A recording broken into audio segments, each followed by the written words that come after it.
Todo lo que querés escuchar. Comenzamos el día con los titulares, con la buena música, con la comunicación y todas las voces que te acompañan cada mañana. Radio Boom Show. Nuestro próximo programa.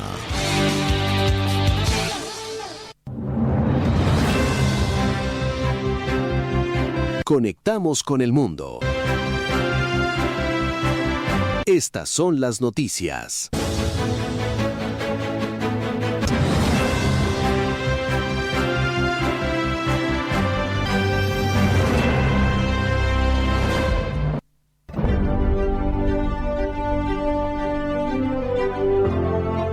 El viernes 28 de agosto. Titulares. En Nepal continúa la búsqueda de sobrevivientes luego de la extremada crecida de un río que arrasó pueblos enteros. Las autoridades reportan al menos 392 personas sin vida y 1.468 desaparecidos. Dinamarca indemniza a las mujeres de Groenlandia que fueron forzadas a ponerse un método anticonceptivo en el siglo pasado. Legisladores consideran que fue una violación de los derechos humanos y que solo es la punta del iceberg de otros asuntos pendientes entre Groenlandia y Dinamarca. Trump firma un decreto para cambiar el nombre al lago Ontario, que comparte con Canadá, para que se llame Lago de América. Canadá dice que ese lago se llamará Lago Ontario hoy y siempre. Estos son nuestros titulares. Comenzamos con el informativo. Más de día y medio después de la catástrofe en la frontera entre Nepal y la región autónoma china del Tíbet, se cuentan al menos 392 muertos y 1.468 desaparecidos. Los rescatistas siguen trabajando en busca de sobrevivientes. La poderosa y desmesurada crecida del río Lende destruyó pueblos enteros. El Instituto Geológico de Estados Unidos explicó que este fenómeno sucedió tras el derrumbe de un glaciar. La caída fue muy violenta, ya que provocó un sismo de magnitud 5,2. Más detalles sobre el origen de este gigantesco torrente de agua y lodo con Rafael Morán. Según las imágenes satelitales, todo indica que una enorme masa de hielo se desprendió de un glaciar, lo que liberó una gran cantidad de escombros de roca y hielo que bloquearon un afluente del río Botekoshu. Luego esta presa natural se rompió. Millones de metros cúbicos de agua, sedimentos y hielo derretido inundaron el valle. Un evento poco común que estudia Prashant Baral, especialista en glaciares en el Instituto ICIMOD de Katmandú.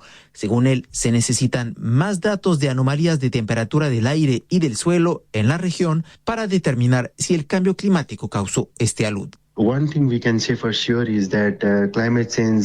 Una cosa que podemos afirmar con certeza es que el cambio climático ha provocado un aumento de la temperatura. Este aumento ha causado cambios en la criosfera, en los glaciares, los lagos glaciares y en el permafrost. Y sí, con estos cambios, la probabilidad de que se produzcan este tipo de fenómenos aumenta. Así que la frecuencia y la magnitud de estos fenómenos, sin duda, pueden estar relacionadas con el aumento de la temperatura. El glaciólogo afirma que este evento revela una inestabilidad del suelo y no descarta otro evento de este tipo en el futuro y llama a anticipar otra catástrofe. Y agregar que las autoridades alertaron este jueves que los escombros se acumulan e impiden el paso del agua, por lo que se está formando un lago cada vez más grande en la zona. Cambiamos de región y nos vamos a Europa. En Dinamarca, el Parlamento aprobó este jueves indemnizar a mujeres de Groenlandia que fueron víctimas de una violenta política de natalidad en el siglo pasado. Se les obligó a usar el dispositivo intrauterino, el DIU, un método anticonceptivo.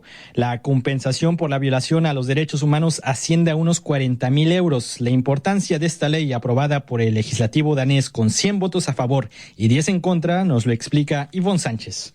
Es lo mínimo que podíamos hacer, aceptó el diputado danés Karsok Oegdam, luego de que el Parlamento aprobara indemnizar a miles de mujeres groenlandesas víctimas de una política salvaje que dejó traumas a varias generaciones.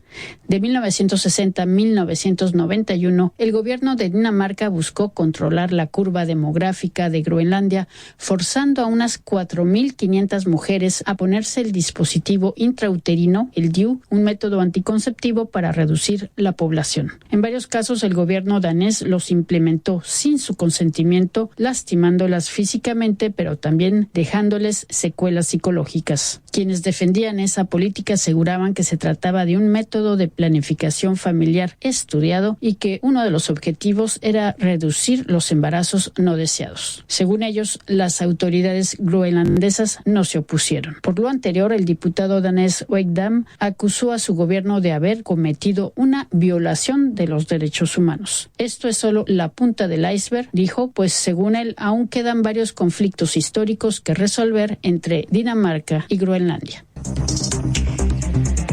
En Ceuta se registra un enfrentamiento entre la policía y manifestantes que pedían seguridad en el enclave español. Las autoridades intervinieron luego de que un grupo de habitantes se dirigió a la playa, a un lugar de migrantes. Algunas de sus pertenencias fueron incendiadas durante los disturbios. Y en Francia se vivió este jueves, el primer debate de la presidencial 2027. A 8 meses de la elección participaron 7 candidatos abarcando todo el espectro político, desde la izquierda radical hasta la extrema derecha. Uno de los temas principales fue lo económico. Francia cerró el 2025 con un déficit del 5,1%. We're going to be changing the name of Lake Ontario, effective immediately, to Lake America. Usted escucha a Donald Trump cambiándole el nombre al lago Ontario que comparte con Canadá, llamándolo Lago América. Lo hizo firmando un decreto frente a la prensa, quien les dijo que los funcionarios canadienses lo han tratado muy mal. Son gente desagradable, dijo. Y por su lado, Canadá rechazó rotundamente las acciones de Trump, diciendo que ese lago se llamará Lago Ontario hoy y siempre. Estas declaraciones se dan en un tenso contexto de negociaciones comerciales, pues ambos países impusieron aranceles a productos de un lado y otro de su frontera, y hasta el momento no hay señales de que quieran retomar las conversaciones. Washington ordenó a sus consulados parar las citas, entrevistas y trámites de visas. Será de manera temporal. Durante esta pausa, el personal consular recibirá un entrenamiento profundo para que identifique a personas que, según la Casa Blanca, podrían llegar a los Estados Unidos y solicitar asistencia social. Conversamos con Ariadna Rentería Torres, abogada experta en migraciones, quien considera que esta acción forma parte de la política anti-inmigración de Trump.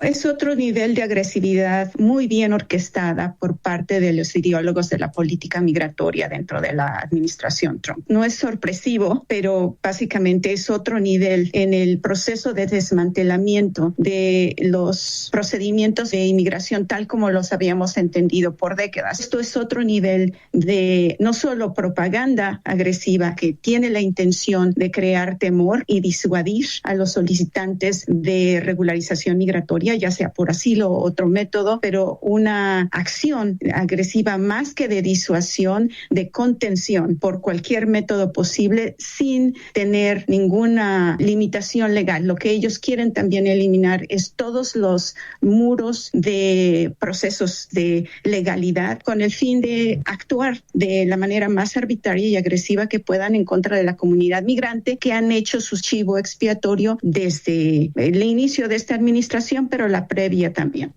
Quienes ya tenían una cita agendada, el gobierno les reprogramará una nueva fecha una vez que se reanuden los trámites. El escudo de las Américas, la estrategia de seguridad de Estados Unidos para América Latina, comienza a tomar forma en Ecuador y Colombia. Este jueves se reunieron autoridades militares de los 3 países en Tucumaco, Colombia, para afianzar la cooperación en su lucha contra el narcotráfico y el crimen organizado. Sobre esta alianza tripartita, nuestra compañera Marianela Mayer conversó con Fernando Carrión, especialista en temas de seguridad, quien considera que la política de mano dura de Abelardo de la Espriella, el nuevo presidente de Colombia, podría trasladar la violencia a Ecuador.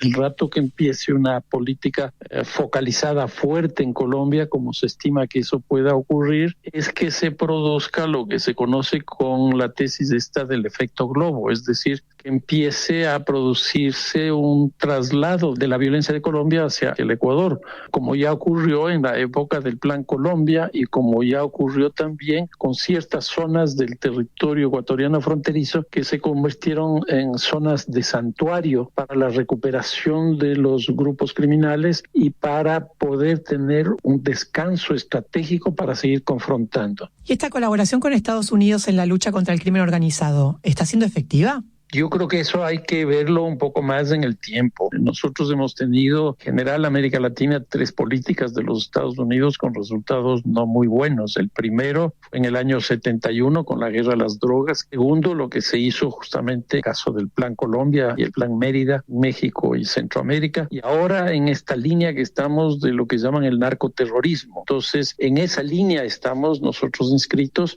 que va no solo en las relaciones de cooperación bilateral, sino también estamos inmersos en esta cuestión que llaman el escudo de las Américas, y el Ecuador es uno de los países probablemente que tengan la mayor cooperación, pero eso hay que verlo hacia adelante, no se puede ver exclusivamente con 1 o 2 operativos explícitos, ¿no? Usted escuchaba a Fernando Carrión, especialista en temas de seguridad en Ecuador. En México, la presidenta Claudia Sheinbaum informó que mostrará nuevas líneas de investigación del caso de los estudiantes desaparecidos de Ayotzinapa. Esto si la Fiscalía se lo autoriza. El próximo 26 de septiembre se cumplirán 12 años de la desaparición de los 43 estudiantes en el estado de Guerrero, al sur del país. En Argentina, las universidades públicas vuelven a huelga por falta de fondos. Este jueves iniciaron un paro nacional de 48 horas pidiendo al gobierno de Javier Milei que cumpla una mejora de salarios y más fondos para el sistema educativo. Y en Chile, el presidente de derecha, José Antonio Kast, restituye al gabinete de la primera dama, que había eliminado su antecesor Gabriel Boric. La entonces pareja del expresidente renunció a ese cargo para continuar con su vida profesional.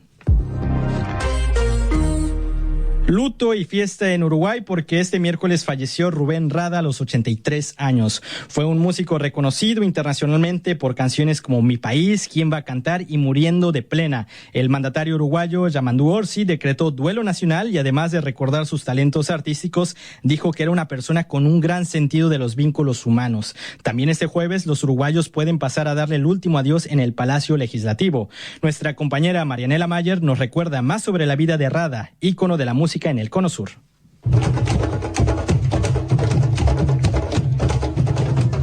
Al ritmo de tambores, así decidieron homenajear espontáneamente los uruguayos al músico Rubén Rada. Unas 1000 personas se reunieron el miércoles en el Barrio Sur, epicentro de la cultura del candombe en Montevideo, para decir adiós a este ídolo popular. Conocido como el Negro Rada, el artista traspasó la industria musical para convertirse en un ícono de la cultura del Río de la Plata y un referente de la comunidad afro-uruguaya. En su larga trayectoria lanzó más de 40 discos y recibió incluso un premio Grammy a la excelencia musical. De origen humilde, el versátil percusionista y cantante empezó tocando en bares y barcos por todo el mundo, pero su carrera profesional comenzó con el grupo El Quinto y luego redefinió la música local como integrante de Tótem, la emblemática banda uruguaya que fusionaba rock, música latina y candombe. Rada dedicó su vida a la música y lanzó su último álbum en 2025. El gobierno uruguayo decretó duelo oficial para este jueves, pero el público empezó el homenaje en la víspera siguiendo sus deseos, bailando una rica plena en las calles de la...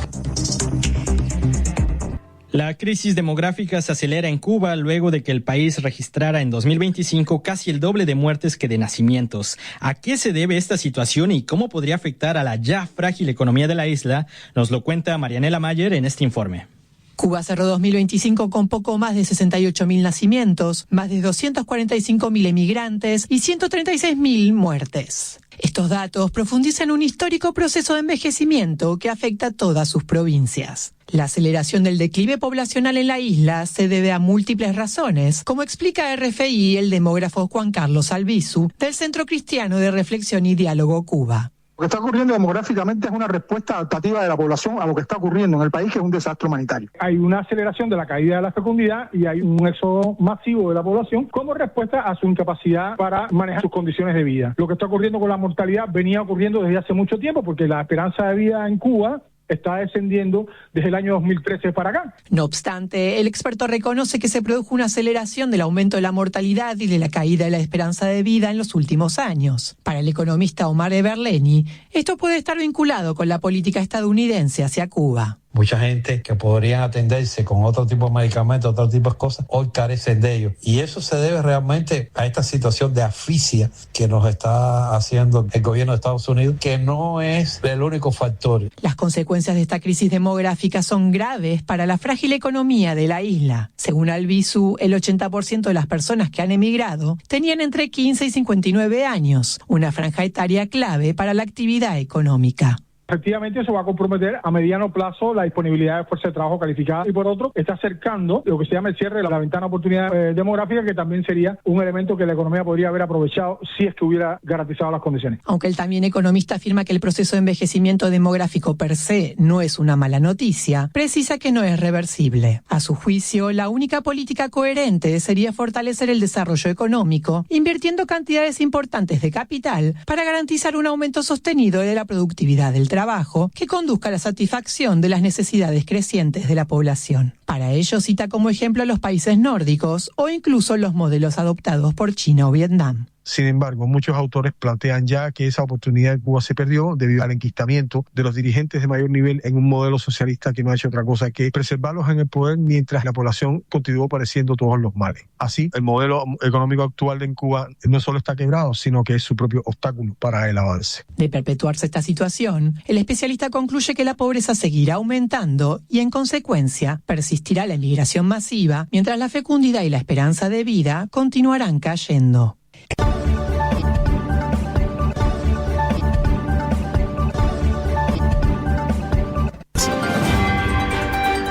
Llegamos al final.